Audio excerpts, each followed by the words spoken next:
Welcome to Pascal's China Lens, and this week I'm going to answer a question that came from a keynote out of the audience, a keynote I give at Upgrade Estate, a company in Ghent, my hometown in Belgium.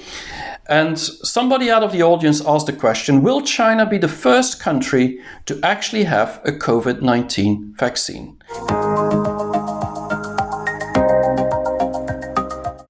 Now, will China be the first country to have a vaccine against COVID-19? Now, it really doesn't matter where the first vaccine comes from. China, America, US, who cares? As long as we have a vaccine and can produce it on a large scale. But it's interesting to look at China, because if you look at their past, China has always been kind of a laggard behind when it comes to biotech and vaccine development. But on the other hand, China now has something to prove to the world and to their own population that they are able technologically to do this.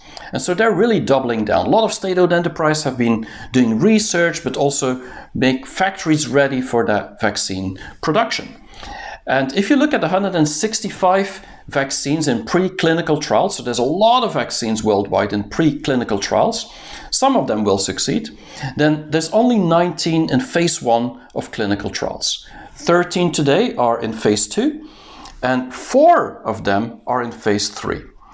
And phase 3, that means that you are able, and it's safe and it's good to actually try and test on a larger population of humans somewhere in the world.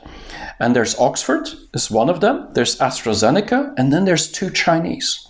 One is doing the testing on a large scale in Brazil, the other one in the United Arab Emirates. And of the countries that are willing to work with China to do this clinical test phase 3, actually there's only Mexico and Indonesia and countries like that that are willing to participate with China.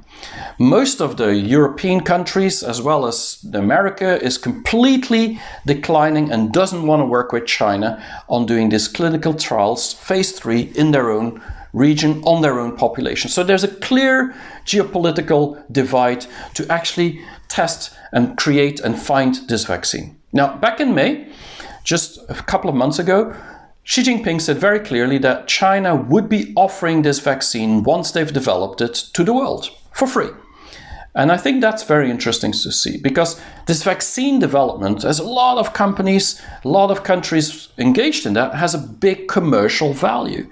But for China, it's a humanitarian issue. And so they've already decided that they will distribute this to the world.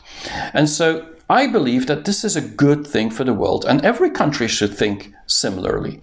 Now, if we look at the production of these vaccines, which is the next step, China has a good chance to be the biggest producer of these vaccines, because building factories is something they know very well. And in Wuhan, there's already an institution that is really to build these vaccines on a very, very large scale. So there's a factory in Wuhan that promises to be able to have 100 million vaccines available.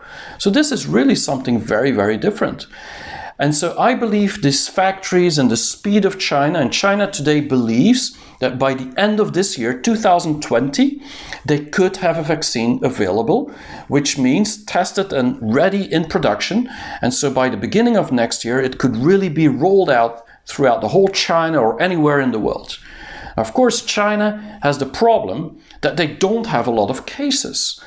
China's been managing this crisis quite well, which means they can't really test it in their own country.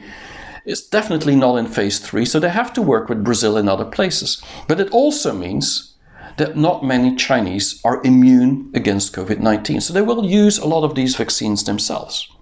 But once they have it, they will be sent to Africa, Southeast Asia, South America, especially those countries that had helped them to work through these clinical trials. And Europe and US will probably be the later ones to get Chinese vaccines in any case. But we will develop our own vaccines, that's clear. But what's interesting to notice is that China, through this vaccine development, is actually indirectly going to get more soft power and be able to get more goodwill from countries and places in the south of this planet, on the south hemisphere of this planet, because we will be too busy with our own population and our own vaccines and our own factories. And that's something to actually be aware of. But I don't think it matters where the vaccine comes from. I really hope China will be amongst the first, because it could really help the world, especially in the south, to actually get vaccines quickly.